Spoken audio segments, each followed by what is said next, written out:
All right, hey everybody. Well, this was a good episode to do. This was a lot of fun. It's pretty rare that you get to talk to somebody who's on the same wavelength as you. Really on the same wavelength. Somebody that is a mindful, spiritual, centered person who also I understands the ideas of liberty. The principles of liberty, and more specifically, anarcho-capitalism, voluntarism. And we talk about all these terms and these titles and everything, and sometimes they can get confusing, a little bit confusing, and sometimes things can mean not, they take on different kinds of meanings, or they get hijacked and they don't really mean what they mean. And I think a lot of people, if they're not familiar with libertarian philosophy, libertarian thought, and haven't really gone down the path of exploring lots of different kinds of literature, the first thing that a lot of people hear when they hear the word libertarian is maybe the Koch brothers, or Peter Thiel, or oh yeah, some Silicon Valley techno libertarian utopists kind of people, or something like that. I don't know, or probably Gary Johnson is another name. And that's one of the reasons why I was so against Gary Johnson. It's not because I'm not a libertarian. It's because he's not a libertarian, because he tarnished the name.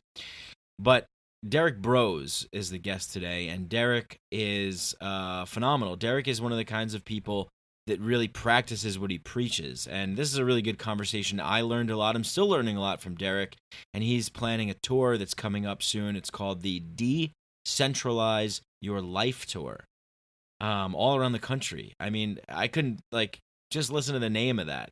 Decentralize Your Life Tour. I mean, that just sounds, who wouldn't want to go to that? I mean, there's so much centralized power in all of our lives. There's so many people that are dictating rules to all of us free individuals who would like to live in a certain particular way, as long as we're not, causing harm to anybody else, and we should be free to do that. And I think one of the ways in which we become free to do that is by decentralizing our lives. Investing more time in self-reliance and promoting the ideas of freedom and liberty, and having a real practical approach to these kinds of things by not participating in the larger scope of activities that the general kind of mainstream tries to shell out to us, and get us to kind of bite at what they're feeding, bite at their game, and then buy into their game. And we talk about all these kinds of things in this episode. And Derrick has written 3 books, co-authored 3 books, and he's contributed a lot of writing to Anti-Media, and of course his own website, The Conscious Resistance. And he's come up with this brilliant idea of freedom cells, and just all these innovative, pioneering ways to be an activist and live the life of decentralization, and withdrawing from centralized power, withdrawing from state-controlled and monopoly power, from big agri, big pharma, big government. Being more local and being more free, and living a different kind of life, a life on your terms, a life on our terms, a life that serves us as individuals and the people in our community, a life that where we can know people more, and trust people more, and care for people more, have each other's backs, be more prepared for situations where we might need to lend a helping hand to another individual. These compassionate ideas, I feel, are all in alignment with the ideas that liberty, and specifically morality, because you can talk all day you want about liberty and lesser government and lowering taxes and all these kinds of things, but really what it comes down to is eliminating any sort of violent, forceful, coercive system or group of people in your life, and connecting with people who you live near in your community, engaging with your community. And so Derrick is the man about all of this stuff, and he is a guy that has gone through a lot of shit and has had a journey of himself, a journey of discovery and discovering the inner power that resides within him, the power to make choices. And I'm really inspired by the work that he does. And I can't wait to go and check out his talk on this Decentralize Your Life tour. Pick up his books, The Conscious Resistance. Go to his website, check it out. Check out all the thoughts and ideas that this guy is putting out there into the world. These are the kinds of people that we need to be paying attention to. These are the kinds of people that are coming up with new innovative solutions in order to, separate from the powers that be and create our own power and create our own community and connect back with people and live a more human life. Well, I'm not going to go on anymore about Derrick Broze and how awesome he is and all the great work that he's doing. Like I mentioned, co-authoring 3 books with John Vibes. And go and get those books. The Conscious Resistance is his website. Decentralize Your Life is his tour. And we're going to get into all these things and more on this episode of Micadelic. And everybody, thank you so much for all your kind words. Thank you for your messages. Thank you for your emails. Thank you for your tweets. Thank you for your Instagram posts, your Facebook likes, your shares. Just thank you. I mean, seriously, thank you. Thank you so much. For everybody that listens to this podcast, it's like, we're trying to move the needle in a different direction. We're trying to change the game. We're trying to live a better life. And I think, Derrick is a guy who's about my age. We're, the older group of the millennial generation. And, we're going to inherit this world. This is our world. This is our time. And, start putting things into action that really serve humanity and make us more free and loving and caring and sharing and compassionate to coexist with each other in a harmonious, voluntaristic way. And you guys are a part of that. You guys are all a part of this journey. So thanks for all your support, your kind words, your feedback, your messages. And if you really enjoy the show, you know what to do. Go to iTunes and just leave me a nice 5-star rating and review. Just take out your phone, go to the podcast app, search for Micadelic. You'll see it there. It'll say, leave a review, and just click on that. You can actually just leave a rating if you'd like. Currently, right now, we have 51 5-star ratings and reviews, so that's pretty awesome. Thank you to everybody that's left those, and people who continue to do so. It really helps the show. It helps the show grow. It helps us attract bigger and better guests. It helps get more notoriety on these, what I consider to be important topics. Not just fascinating topics or kind of important topics, but there's a reason why I guess do this show and talk about the things that I talk about. It's because I feel deeply passionate about them.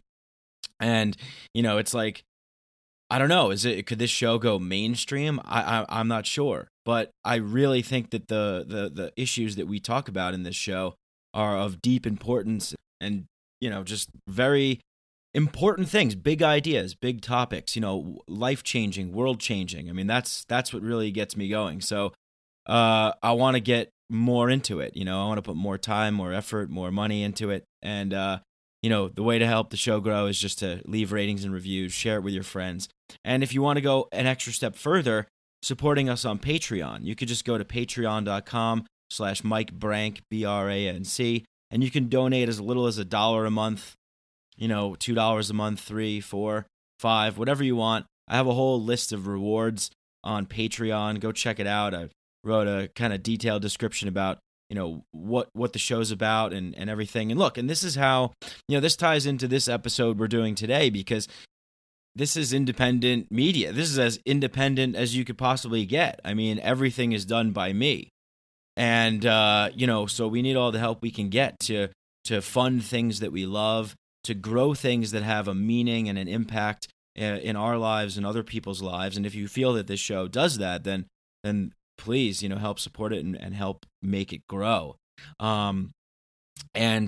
Really, that is the way forward. That is what we're going to be getting at in our conversation today, is talking about these ways in which we can just take control of our lives and create the reality that we want to create, literally in the here and now. This is our time now to do that, and we can actually figure out ways to collaborate together in an effort to connect more with each other and to start to build new things that are actually serving us as people and serving us as individuals, and not being dependent upon anybody else, but being reliant on ourselves to make this, to create this new existence, this new version of reality, this new space.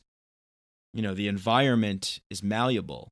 And as soon as we start to realize that, as soon as we start to wake up and realize that we're not just passively accepting, this television channel of reality, that we could actually choose to turn this station off and we can tune into another one. But it takes really kind of educating people, waking people up, and, getting people on board with that. Because when we all have the self-interest to make things awesome for ourselves, like I'm doing this show, and, our guest today, Derrick, he's doing, certain things that he's promoting as well. And so everybody is self-motivated to create things. But together, when that self-motivated interest comes together and adds up, that's when something really beautiful happens. That's when you have this spontaneous, voluntary action of harmonious exchange and transaction taking place. When people are educated to understand that that's how we're going to bring about an environment in which we really are excited to live in, an environment that is just more fun and more enjoyable and less stressful and less filled with anxiety and less filled with force and abuse and coercion and all of these terrible things that I feel is unnecessary. And I know our guest today also feels are unnecessary as well. And so there's alternatives out there. There's options out there. There's real things that we can do to make a real difference in our lives and the lives of people around us that we care about, and build new ways of doing things. And that's what this country is all about, right? I mean, pioneering, revolutions, building new ways, innovations. We cheer and we celebrate all the tech innovations that happen, new apps and new gadgets and new tech innovations, all honoring this material world. But we need to get back to honoring the world of ideas, the world of thought, the world where everything stems from, inside of our minds. And that's why I love this concept of the conscious resistance so much. Consciously choosing to step away from people that would want to exert force and control on you. Realize that the power resides within you, and then making the conscious choice to do something, to act in accordance with the way that you believe is the truest, most meaningful way to live. And at the end of the day, that's what we're talking about. Rebuilding your life, rebuilding your community, rebuilding your environment to function for you, to serve you, to work with you, not against you, and to live in more compassionate and caring communities.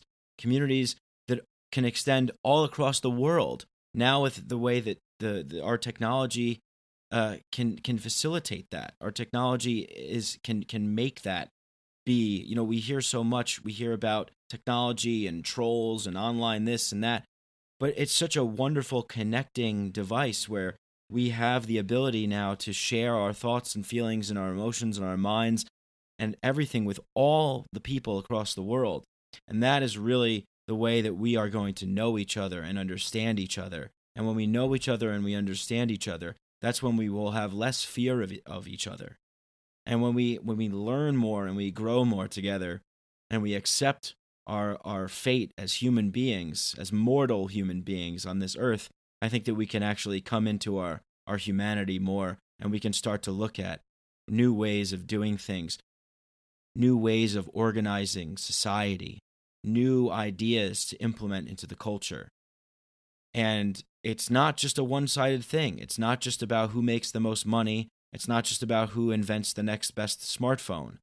It's about how we can all live with our meat bag that we call our body, with our brains that we call our minds, with the organs and cells in our body that's pumping blood and delivering oxygen to certain areas, how we can live with our heart beating and with our eyes scanning and all this stuff, all the emotions, all the sensory input data that we feel all the thoughts that are running through our head on a daily basis.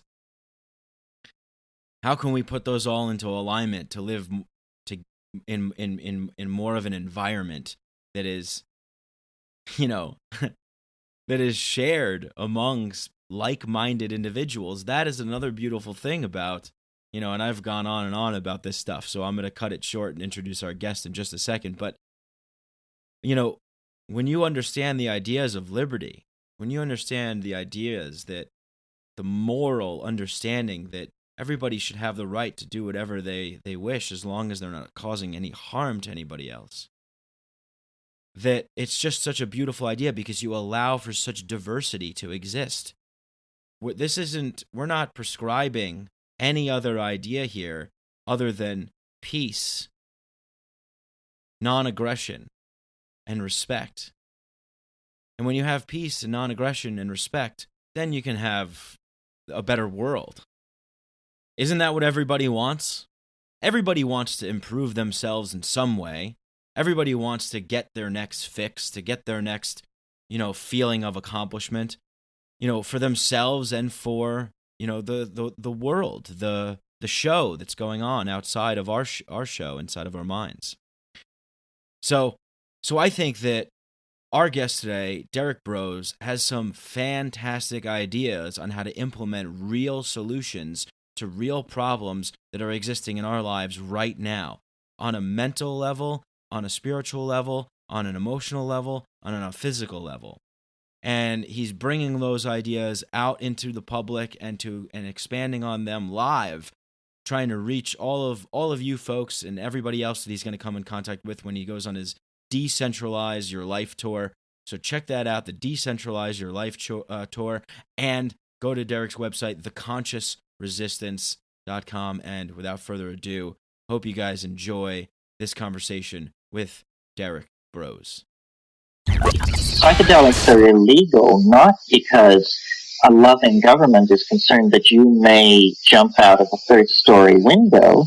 Psychedelics are illegal because they dissolve opinion structures and culturally laid down models of behavior and information processing. They open to us the possibility that everything we know is wrong. We don't need new laws that control our consciousness and rigidly place it in a prison. Cognitive liberty. The fact that as adults, if we're not hurting anybody else, we should have the right to explore the contours of our own consciousness without any mediation or legislation on the part of somebody else. Reject authority. Authority is a lie. Information is power, but we have to seize the opportunity.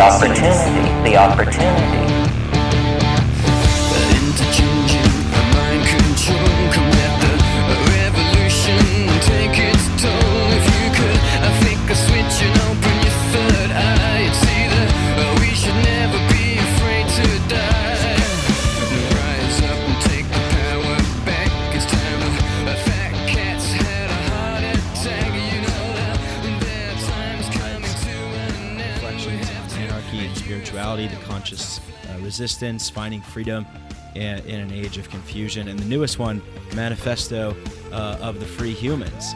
And Derrick also has a tour coming up very soon, the Decentralize Your Life tour, sponsored by Bitcoin.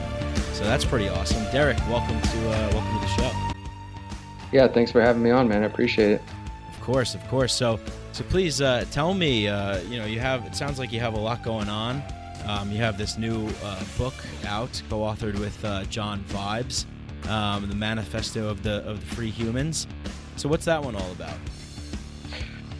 So as you mentioned, this is my third book. They're collectively known as the Conscious Resistance series, which is also the name of my my website, the Conscious Resistance Network. And before this book was sort of the name for the philosophy that me and John Vibes put together and espouse within these books.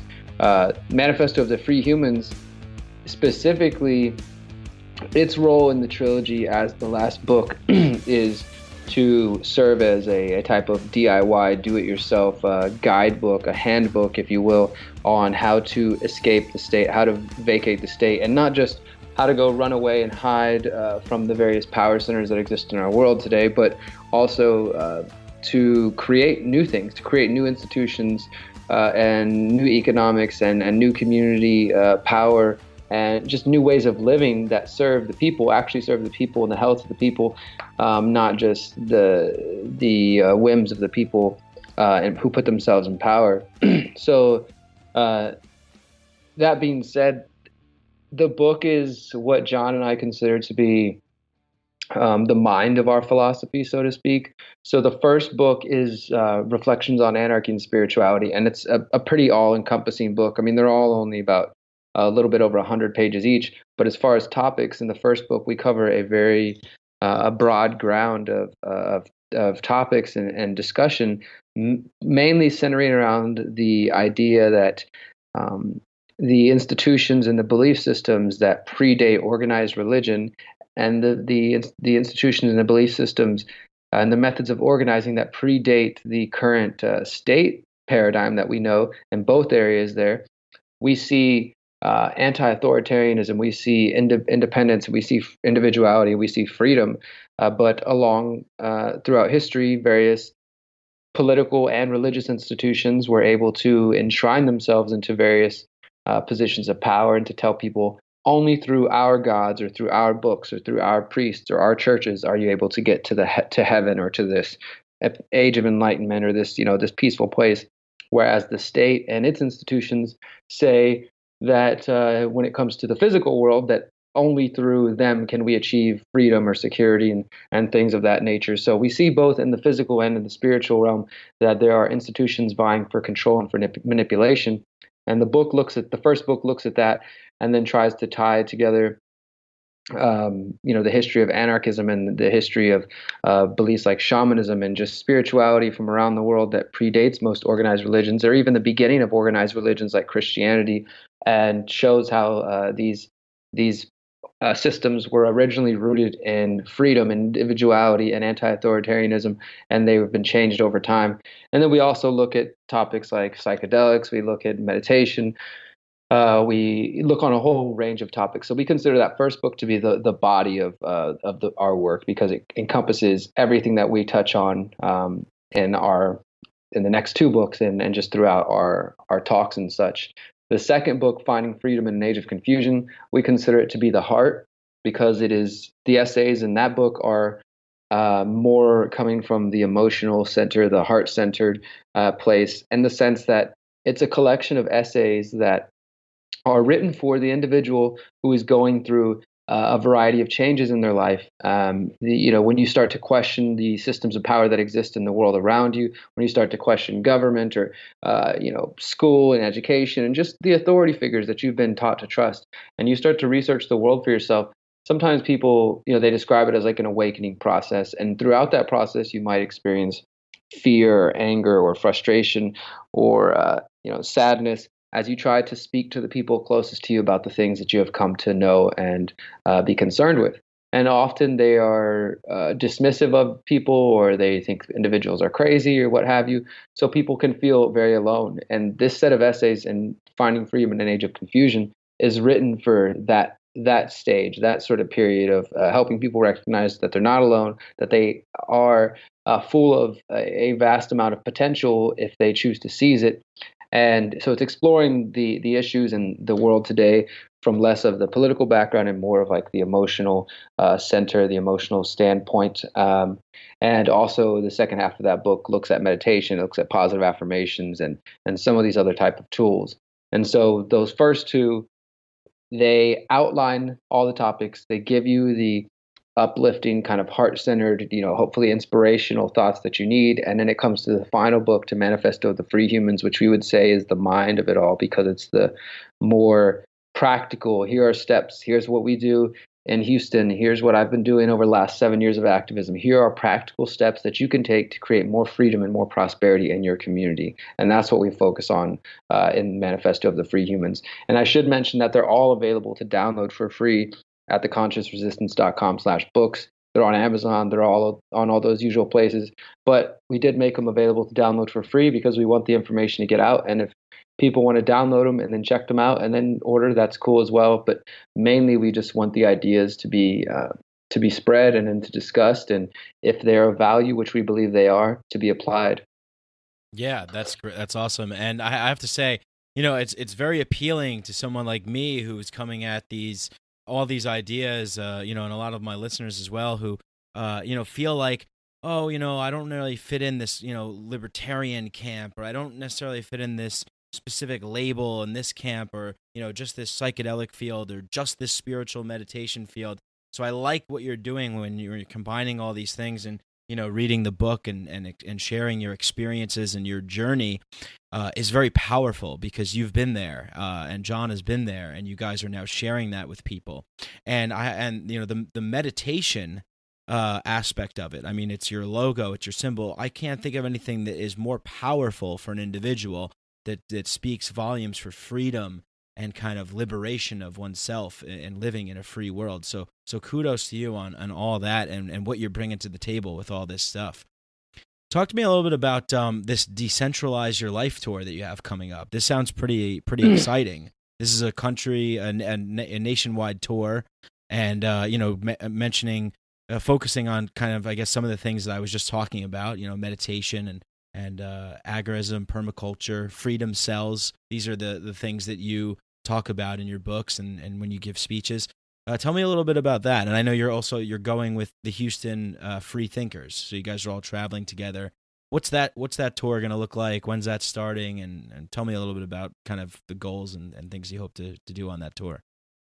Absolutely, thanks. So the big goal of this tour, well, for one, the ultimate goal, the reason it's even necessary or vital, I feel, to hit the road and to spend my time and energy spreading this message is because the ideas that I was just discussing, the ideas that we promote in the 3 books, I feel like John and I have been able to put together what we were trying to say and in a cohesive manner and to get the ideas out there. And now that that's done, we don't want the books to just sit there.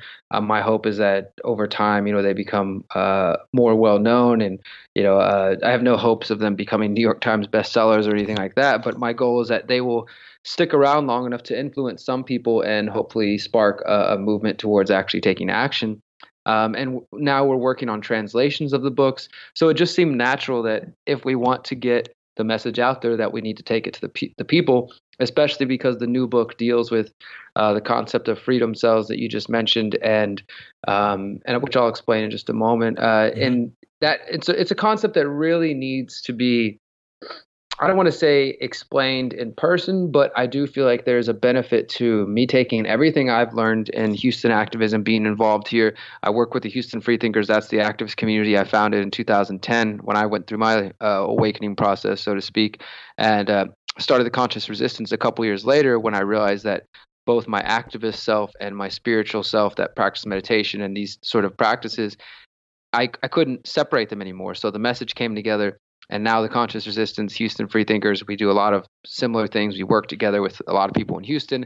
And I live in the Freethinker House, which is a community space where I live with 2 other guys. We have a community garden here where we host monthly events. We do documentary screenings. We have benefit shows for various causes, survivors of human trafficking, food not bombs, whatever the issue that the group of people, the Houston Freethinkers, when we have meetings, whoever shows up and says, hey, I'm concerned with this, I want to help out in this way, we'll use our energy, our social media, our network to promote this concept or to do what we can to raise awareness, to raise money, things like that. So the house is essentially the hub for what has become the concept of freedom cells, which is just a small group of people, ideally 8 people together, working for mutual aid, mutual purposes, coming together to either share skills, share knowledge, resources, emergency response, emergency preparedness, protection, defense. I mean, the concept is unlimited. I really invite everyone to check out freedomcells.org to get a lowdown on all the videos. There's tons of videos I've done out there over the last year and a half of promoting this concept. And it's a private social network that you can join just like any others, but it's designed specifically to show you where people are in proximity to you, what their skills are, what their interests are, so that we can meet in the real world face to face and then create more of these freedom cells and start to create this network that I was describing earlier. Instead of trying to vote the people out, instead of trying to think that we can achieve our goals through violence, we create institutions that actually serve the health of the people. And that is a part of an idea known as agorism, counter economics. These are a big part of my message in the tour. And freedom cells are at least one of the mechanisms we believe will allow us to build local power in our communities and then actually start creating networks and services that aren't dependent on the government or corporate power and can actually help the people. And then if we all start doing this, localizing around the country, we're going to see some rapid change. And we'll also get to the point where those of us who are like-minded, we can travel, we can meet other people who can plug us into where the community spaces are, where the farmers markets are, and where the community gardens are, and where you can go deal in alternative currencies or barter networks, and really create something that can parallel and rival the unsustainability of the state. So having said all that, I recognize that the best way to do that, to spread that, is to just come to communities and to visit myself. So this tour, the Decentralize Your Life tour, it's part a promotion of the new book, Manifesto of the Free Humans. But I hasten to call it a book tour, because it's trying to bring together everything that the conscious resistance represented to me when I first came up with that concept of that phrase, and that is bringing together physical awareness, an awareness of the physical world that we live in right now, and political institutions and government and stuff like that, as much as a spiritual awareness, a more deeper sense of awareness. And also, I'm very much involved in Houston with music. I'm a music promoter as well, so I work with a lot of musicians and artists. And as I mentioned, we put on benefit shows. We recognize that if we're going to get this message out there, we also have to reach, the youth, as they say. And you do it through music, you do it through art, and you do it by changing the culture. So instead of promoting and depending on and creating or relying on a culture that tells people that they need the government or that they need the corporate institutions or all these sort of these parasitic state of mind that really gets bred into people, because I don't know if everybody recognizes all the time that one way or another you're going to be programmed every single day of your life. You can get in control of your mind, you can get into meditation, you can get into getting to know yourself on a deeper level so that you are the master of your own mind and of that area, and nobody else can dominate, deceive you, or fool you. And by doing so, you become stronger. You get to know what freedom really means to you, what that looks like to you. You become an all-around healthier, happier human being. So we're taking those concepts of bringing spiritual awareness, awareness of politics, music, art, meditation, and counter institutions. We're taking that message on the road, and I'm going to be explaining, basically doing workshops on freedom cells. Freedom cells factor in very, very heavily to the new book, and the goal is with each stop. I mean, I'm really excited about it because, for one, I should mention that the tour, we just got funded as of last week officially by Bitcoin.com. So it's really cool. That's big, yeah. I mean, I have a couple of friends who've toured the past few years doing not the same message, but something similar. Mainly they're parents, so they're focused on peaceful parenting, unschooling, and cryptocurrency. So they helped us and helped me outline the vision of what I wanted to do with this. And they've been real supportive, and they helped connect me to Bitcoin.com, and those guys were like, everything you guys are about, we support, and that's why we're willing to do this. So to me, it's really a humbling, powerful experience. Be like, wow, they're going to pay for all of our costs so that we can travel the country and spread this message and this idea because they believe in it that much, and we're going to be doing it with cryptocurrency. So don't even have to feed into the Federal Reserve System or feed into the institutions that we're trying to fight, which would defeat its purpose ultimately in the long run. Right. If we're just feeding back into that same system. Right. So, yeah. You're doing an excellent job, I must say, of just making, this is what just to kind of clue people in a little bit further onto what you're about and what you're doing is really designing new ways of doing things, new solutions that makes the parasitical nature of the state obsolete and all of its kind of crony partners and things like that. So, that's truly excellent that's fully funded by Bitcoin and everything. That's getting out of that matrix grid, so to speak. Yeah, no, and that's a big part of what we're doing. We're trying to make this as consistent as possible. So I just want to mention, the main element of each of the tour, which, by the way, anybody listening who wants to see where we're going to be at, go visit theconsciousresistance.com/tour, and you can see all of the updates in the cities that we're visiting and such. But every city that we go to, we really didn't want to just come in and say, look, we've got all the answers. Come pay attention to us talk. And there's nothing wrong with that. I'm not downing anybody who just does a speaking tour that just comes and they say their message and they leave. But again, and being consistent with what the message of the conscious resistance is, and this message of creating something better than the institutions that we have now, we wanted to be able to actually give to each community that we're visiting. Mm-hmm. So a part of that is going to be what we're calling action days. So every city, so we're starting in Houston, where I'm from, starting June 1st, and then we're going all around Texas, and then we're going the West Coast, Midwest over the summer, and then October we'll be hitting the East Coast. But every city we visit, we'll be doing action days where we're going to visit either a community garden or go do some homeless outreach of some kind, or a park cleanup, or some kind of project that we can come participate in, and invite others who are in the city as well to come to come join us if they like. And then in the evening we'll be doing the actual speaking event, which is going to open up with 15 minutes of meditation led by my partner Miriam. Then my two housemates here at the Freethinker House, they're going to talk about their experience with the Houston Freethinkers and what we do in the house, how we use this as a space to promote freedom cells. And then I'll be giving my presentation, a really in-depth presentation on freedom cells, and hopefully there will be enough people at most of the events that we can basically help create new freedom cells if there aren't some already there, and help people get organized.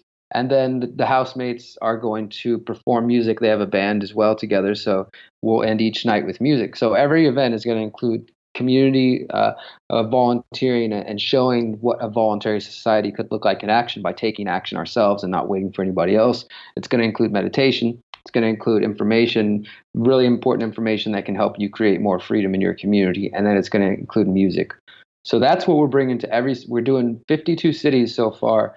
Well, I think that's pretty much where we're going to end up at. And it starts in just under 4 weeks now. We'll be doing our Houston kickoff event and then starting the Texas portion. And then we really get going for 6 weeks straight in July, which is going to be pretty intense, but we're really excited about it. As I said, I think that the words are out there, the message is out there. I've got it for free. I'm working on getting it translated. I'm working on audiobooks. I'm doing everything I can to get the information out there because I think it's important, not because it's going to make me any money or anything like that, but these are ideas that I think have value. And if more people hear them, and everybody who has heard them and who discovers the concept of freedom cells and such seems very excited about it. I've met people from all around the world. I've been contacted by people all around the world who say, we call it something else, or we're doing this already. We don't have a name for it, whatever it may be, but they understand the concept of, let's just get together and let's build something better than what we've been shown. Let's not just wait for it. Let's do it ourselves. And we're just trying to do our part to put that message out there. And the tour is a big part of it. So once again, the Decentralize Your Life tour, it's going to be sponsored by Bitcoin.com and hopefully some other websites. We're still waiting to hear back, different companies, and looking for people who want to work on a similar message with us. Yeah, that's awesome. I can't wait till you guys get to New York. I'll be in attendance there, and who knows, maybe I'll be able to get out to another city and go before you get to here in October. But yeah, that sounds great because there's so many. I mean, there's what you're doing. Kind of the way that you're living your life and the things that you're involved in here is really kind of setting an example for a way that we all can get together and form these kind of communities that I feel like so many people are desperate to be a part of. Communities of like-minded people living in a way that communicates, right to the center of the heart and mind of being a human being. And so I think that's really, really excellent. And tell, if you want, you talked a little bit about how you were going to give this presentation about freedom cells, and this is kind of a newer concept that you've been working on, that you've been talking about. Do you want to give a little taste of what that might look like? Yeah, sure. Cool. So Freedom Cells, again, I just want to recommend everybody check out freedomcells.org. Go ahead there and join for free. And I got to say first off that it's been about 1.5 years of us promoting this, and it's so great to see the growth. Really just being able to see individuals post their own reports from their freedom cells, or one of the cities in Salt Lake City, they call them their group of Freedom Hive. So people give them different names, freedom hubs, whatever. It really doesn't matter as long as they're getting organized and doing things that are beneficial in their community. But just to have people tell me, hey, I joined last year and there was like 1 or 2 dots near me, because it'll show you on a map how many people are within 10 miles of you, 50 miles of you, 100 miles of you, and what their skills are and everything. And as I said, hopefully to get people to connect and actually work together. But now people are like, oh, wow, my area has a lot more dots. There's more people joining. The more I give these interviews and the more I promote the idea, and as the book grows, the concept is growing. And it's going to lead to what we call the Freedom Cell Network. But essentially, imagine that you have yourself and 7 other individuals who are of like mind. Obviously, they don't need to be exact replicas of you to work together on common goals. One of the ways we've used this is we would get together our core group of people and say, let's make sure that everybody here in our core group has 3 months worth of backup supply of food. Let's make sure that everybody here has an encrypted form of communication for us to communicate safely with. Let's make sure that everybody here has the ability to use a firearm proficiently or some form of self-defense, whatever your group decides. Let's make sure that everybody got backup food. Oh, everybody has like a bug out / emergency bag for any kind of emergency, whatever it may be. So that's like thinking about the freedom cell from preparedness. And then you think, okay, well, education. Let's meet up and let's all divide. Say this month we want to learn everything we can about communism or permaculture or whatever sort of topic that you're interested in learning for whatever reason. You say, okay, hey, you guys take this year through this year. You take this topic and deal with this, and then let's come back and teach each other in 2 weeks everything we learned. So you're sharing knowledge. You do skill shares to make sure that everybody in your group knows CPR. Everybody in your group knows how to build a fire. Everybody in your group, again, the encrypted app. So you're thinking in terms of preparedness. You're thinking in terms of education and skill sharing, because what this allows is the knowledge and the power is diffused among your core group of 8 there. 8 to 10 is what we're saying is ideal. And the idea being that too many people makes it a little bit too disorganized, and too little people makes it difficult to do certain tasks. And 8 seems to be a pretty functional number for these small groups to work together. So you've got preparedness, you've got education, you've got skill sharing. And I imagine a future in which we could use these groups for coordinated, organized neighborhood defense, especially in conjunction with apps like Cell 411, the Cell 411 emergency preparedness app, which is like 911, but it allows individuals to join and create cells, just like we talk about freedom cells. So you can go on there. There's a Houston Freethinkers public cell. Anybody can join. You can create one in your community where anybody can come join. And then once they join, you can send out an alert like, hey, I got a flat tire, or hey, there's a fire, or hey, I just have a general alert. Like I sent out one earlier today to say, hey, we're going to be giving out free food tonight to the homeless. Anybody's around, wants to come help out, here we are. And it goes out to everybody in our cell. It can also be used when you're getting pulled over, or if you're getting abused, or if the app allows you to live stream directly through it as well, in case you need to live stream something that might happen. So using these various decentralized apps and websites, freedomcells.org, cell411.org, .com, you can get to the point of defending yourself. And what we imagine is, if a CPS officer, Child Protective Services officer, comes into a community because they don't like that an individual smokes a plant, or they don't like their religious beliefs, or they don't like the way that they raise their children as far as health is concerned, and they say, we're here to take that child and give them to the state, individuals could send out emergency alerts, and then you have not just one freedom cell, because the goal is that you start your freedom cell, and once you've got that, like a pretty solid group, and you're working on all these skills, encourage every individual within there to turn around and create another freedom cell. So then you've got 8 groups of 8 to 10 people,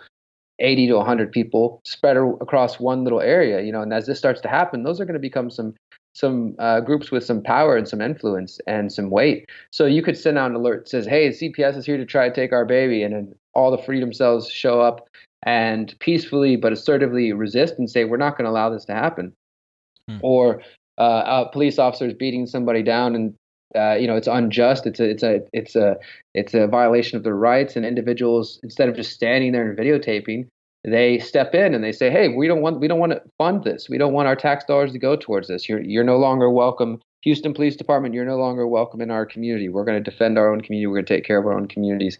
And I know this sounds very radical, and we're not at this point yet, but I do think that if we're ever going to achieve a more free world, we actually got to consider and think about how we are going to defend our communities, not only against common criminals, but criminals that wear government and police uniforms as well, like because they come in all shapes and sizes and badges and things like that. So we have to actually think about defense, and I think that's further down the line. But the reality is it's already happening. We've seen this happen in Detroit, where the Detroit Water Brigade and other groups that are fighting the corporatization and the theft of residential water, because people owe a couple $100s and they can't catch up on their bills because of economic downturn. Meanwhile, corporations owe millions of dollars, and their water is still allowed to run. Mm-hmm.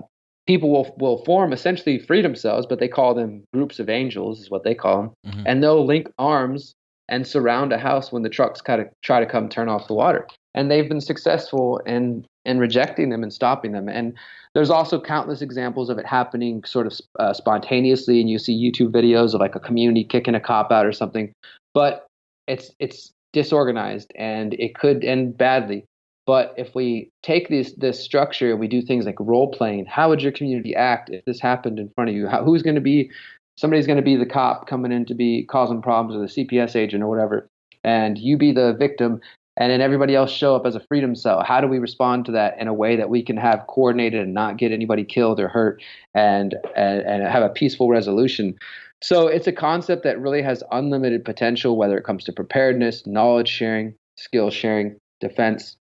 I imagine, some of my friends who are parents and into peaceful parenting and homeschooling, they've talked about having freedom cells, little core groups for parents to rely on and for their own needs. So it's essentially just this structure. It's a type of mutual aid group, and what it is and what it becomes depends on each individual. We are putting out some ideas. We put out some of these ideas in the book, and we put some of the ideas out on the website and in the videos I've done. But it's such an individual concept that what it looks like in one community may look completely different in another community. Mm-hmm. But we believe this is a structure and a concept that can allow us to bring back some independence into our neighborhoods and into our communities. And again, with the whole idea of creating your core group and then turning around and creating more groups, that then they start to interlock and they start to create a larger network where resources can be shared and knowledge can be shared. And you can have a whole network of people who are using cryptocurrency or who are using some non-status currency, or create a barter network or what have you, and then these start to grow. And then using these various apps and websites, we can get out there, we can travel, we can connect to other people who will tell us, where the other freedom cells are, where our people are, where we can find non-status, non-corporatist resources and businesses to support and individuals to support, things like that. And that's really what we're trying to do. And that, again, it gets back to the tour. That's the goal with the tour and the books, and the message that I'm going to be bringing at each stop is going more in depth to that. And that idea, I'd like to do some role playing. So if there is enough people at each stop, then I'll say like, hey, who here is interested in being a part of a freedom cell? Let's step up. And I have also a video out there that I talk about, and it's in the book as well. It's called 10 Tips for Creating a Freedom Cell. And those are just 10 basic tips. I'll probably go more in depth into that as far as, these are, I've kept detailed notes on what I've learned and what I've been involved with here in Houston and how we've used this and what's worked and what hasn't worked. So I'm just going to put forth my best vision on how that can be applied, and how individuals in all situations, because I'm 32 years old, not married, no kids, relatively free to go and come and go as I please. I don't have a day job in the sense of being tied down. I'm a freelance journalist, so I have a relative bit of freedom. I know everyone's not going to be in my position, and the idea of freedom cells and all this is really something that we think people can apply and can use in their lives regardless of their situation. And that's what I want to help illustrate to people. Yeah. Wow. I mean, that's awesome, man. And I could just think like, if we can get enough people to kind of join in on this and participate in this, or even just entertain this idea, and just be open to this kind of thing, I think that will be really tremendous, because, I think Americans have a tendency to think, well, it can't happen here. We see something happening like in Venezuela or places like that. And, we know the power of the state. We know what they have. But if we're prepared and we have little kind of, when you say cells, I think of like cells in the body, like little, like, exactly. just like rushing, the state kind of like, shoots you with a gun and then puts a Band-Aid on it. And then the freedom cells come and they, use all their like antibody stuff to get it, get it out and No, stuff. that's exactly what we're, the phrasing comes from two things. One is that the state, since 9/11, they've talked about like terror cells, terrorism and this and that. And if you look at warfare, having cells, hidden covert cells is kind of it's a long held tactic. So for one, we want to reclaim the language and be like, okay, we're cells of people, of groups of people coming together to be about freedom. They talk about terrorism and darkness. We're about essentially love, peace and freedom, and trying to help establish that for everyone. But also it is exactly with what you're saying, is that each cell is like the individual cells in your body that have a purpose and are beautiful and powerful and doing their own job. But together they create this larger organism. So each of our cells, each of our freedom cells or hives or hubs or whatever we call them are going to be autonomous and independent, all to their own. There's no freedom cell management trying to direct every group or anything like that.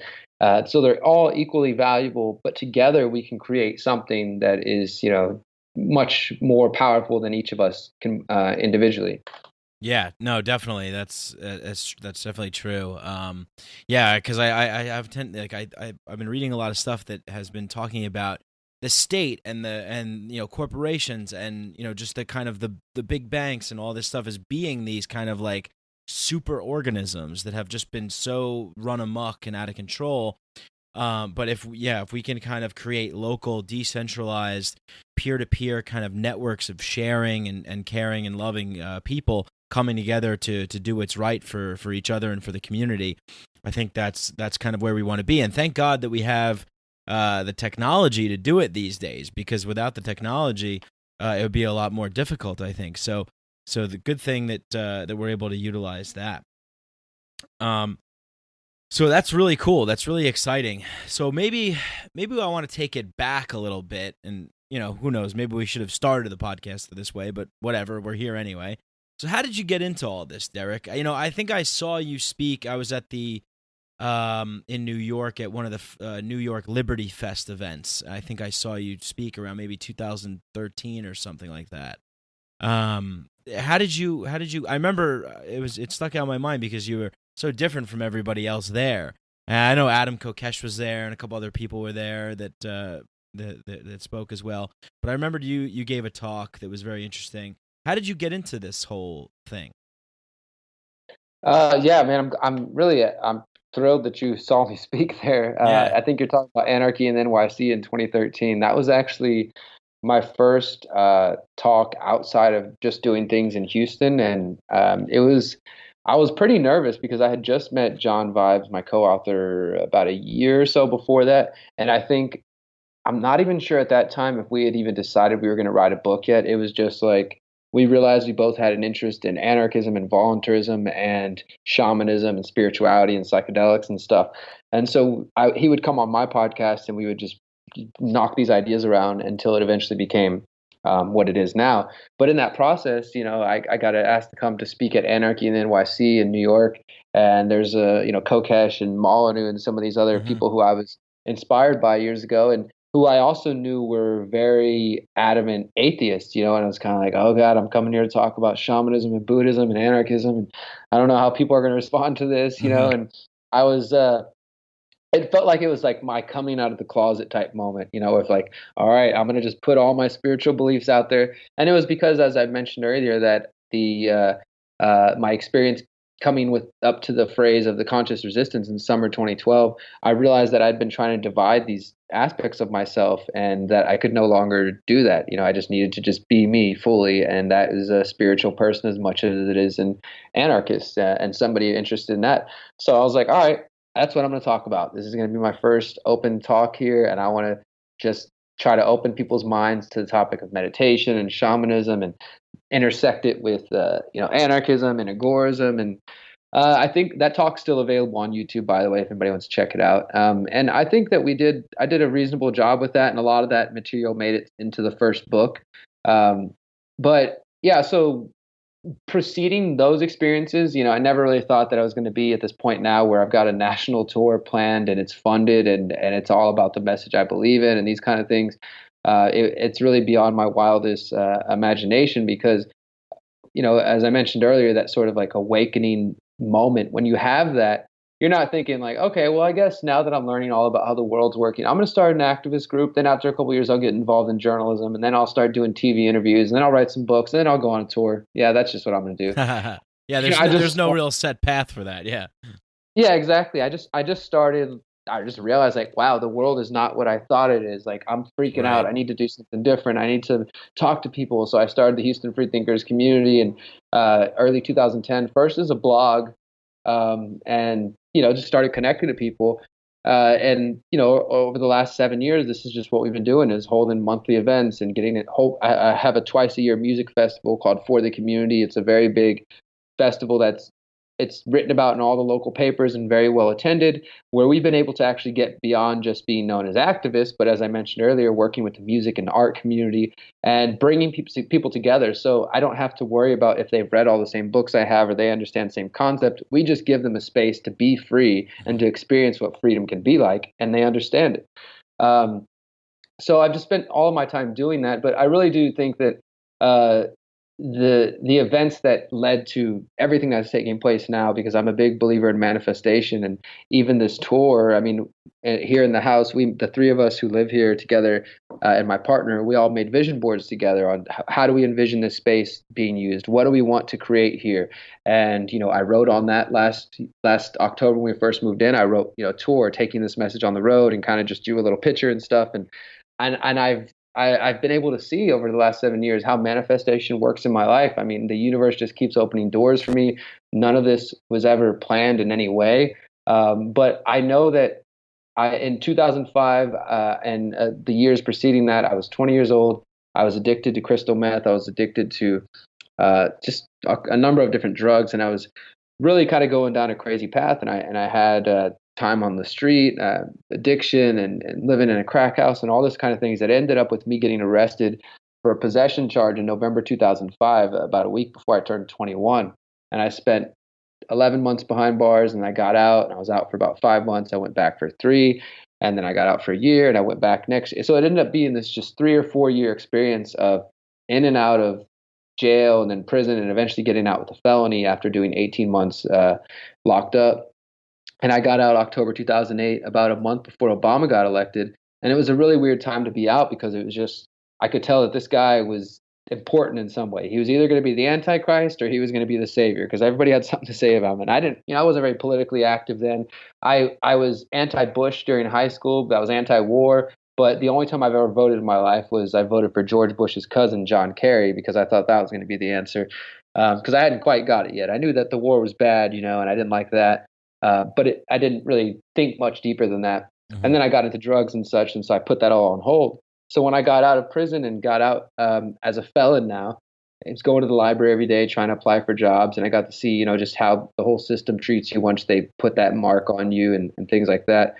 I also started reading a lot about the drug war, and that's really just, I started to rediscover that I was an intelligent person, that I'd been kind of lost in this cloud of, I was using drugs because I grew up most of my life like dealing with depression and suicide attempts and just not having the tools available to process the things I was dealing with at a very young age. And, having a family that has a long history of drug addiction in prison, my father being in prison and things like that.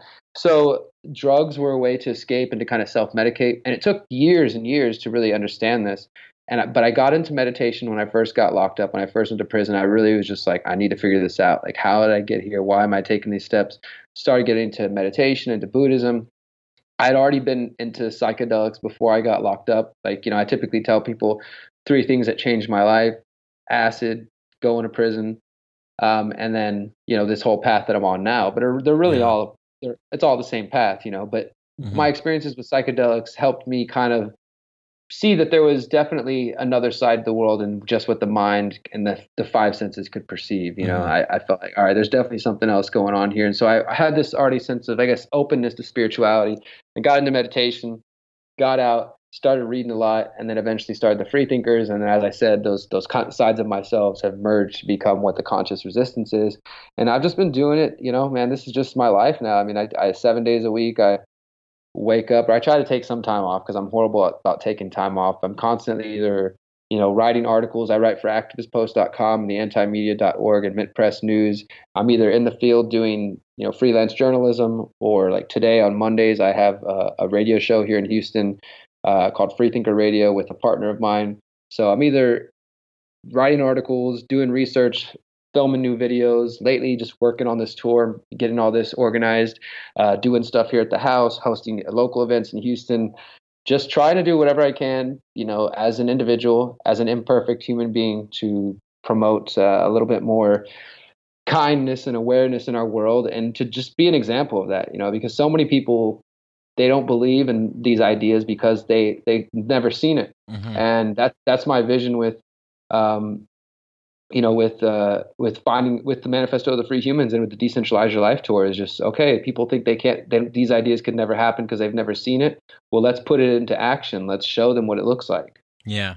Yeah. No, that's what you got to do. And it's funny because it's like, I have kind of a similar story almost, minus the getting locked up. But who knows? There's still time for that to happen. But yeah, LSD definitely played a role in kind of opening me up. It's like kind of a gateway to a whole new way of thinking and spiritual kind of discovery, inner discovery as well. And just that power that you can access, the power that the individual can access to go within themselves and to discover themselves, and then develop that kind of muscle to manifest what they want is such a powerful thing, because if we can get everybody doing that, and we can lead by example, we can create these kinds of new communities where kids like you and me, and I'm sure some of my listeners out there, don't feel like they're lost and don't feel like, that we can actually foster environments to grow fully educated and informed and wise, mindful humans, right? Absolutely. We've got to show people in action, because, and this is, I love the book writing aspect of what I do. I love philosophy and, dissecting these complex problems and such, but there's not everybody's going to take that route, and people learn by what they see and what they see done in front of them. And I think if we're able to focus more on that, and honestly, I've seen plenty of examples of American libertarians or anarchists or freedom-minded people, whatever they want to be called, within that spectrum, that sometimes I feel lack in the area of taking action in their communities. They understand these concepts and they talk about it and they say that, without the government, all the people would take care of themselves and we would do this, or if we shrunk down the government, we could just do this. But they don't take any steps to show people that, and that's my main goal. Is we don't have to wait to some imaginary, hypothetical, fictional place in the future. We can just start showing as much of these ideas in action now as possible. So that's a big chunk of my work. And yeah, I was definitely influenced by psychedelics. I was influenced by my time getting locked up and, meditation and such. And so all of those things combined with my interest in freedom and individuality and anarchist philosophy are what make up my message. Excellent, man. I know you got to go soon, so I just want to end it with this right here, and then we'll let you go. I want to ask you, you mentioned that you were kind of nervous, maybe a little bit, to talk and kind of put your ideas out there and just say, hey, this is what I believe in. This is what's helped me. I'm just going to put it out there.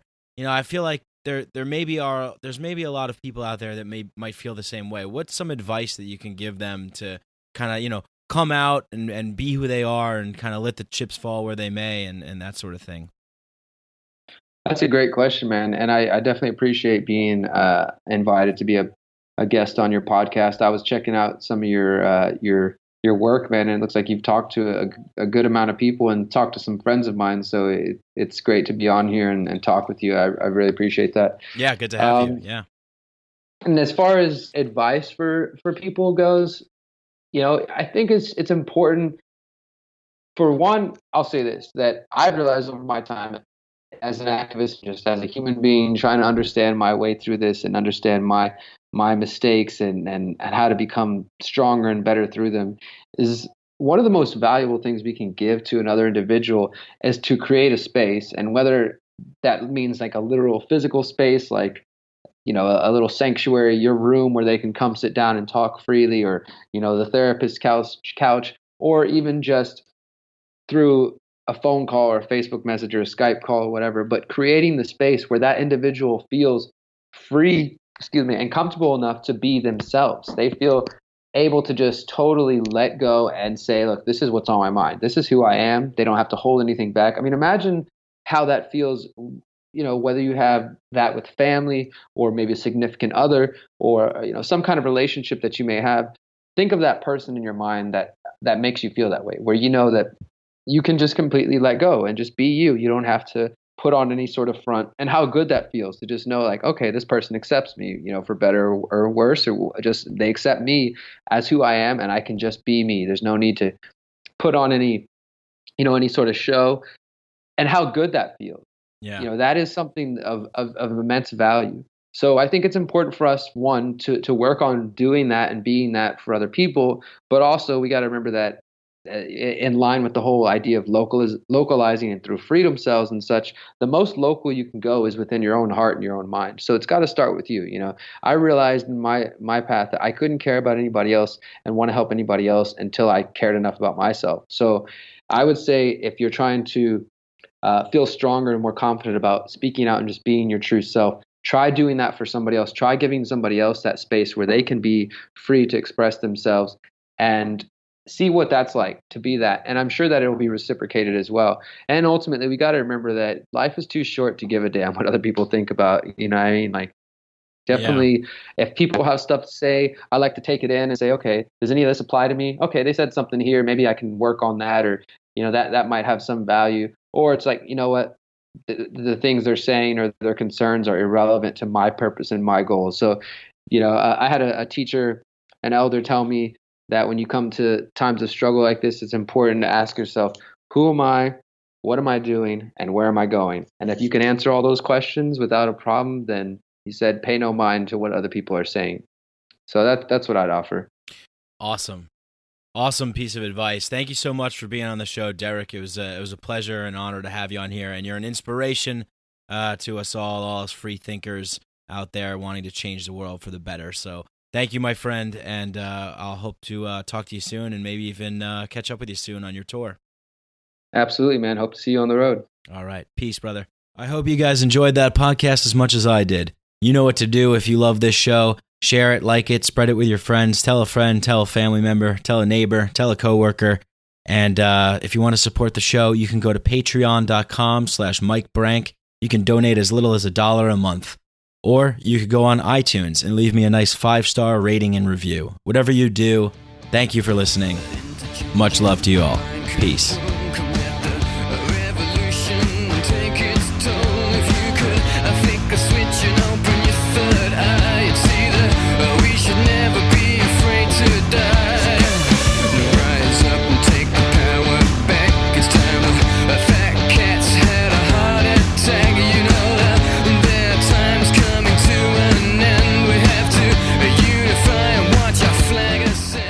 We are not interested in being regulated by the state, manipulated by the state.